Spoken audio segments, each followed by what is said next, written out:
在二战时，物资很短缺，很多士兵很多天没有换过内裤。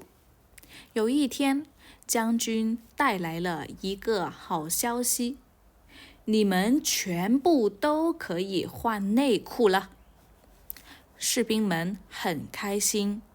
将军说，第一行跟第三行交换。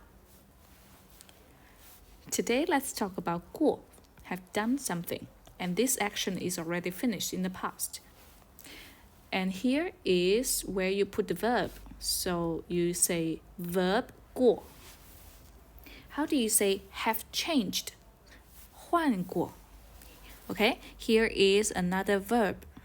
Bring. How do you say have brought? 带过. Here is another verb. Say. How do you say have said? 说过.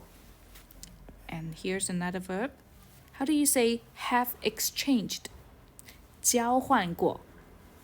Okay, how do you say haven't done something? Right, you put 没有 in front. How do you say haven't changed? 没有换过. How do you say haven't brought? 没有带过.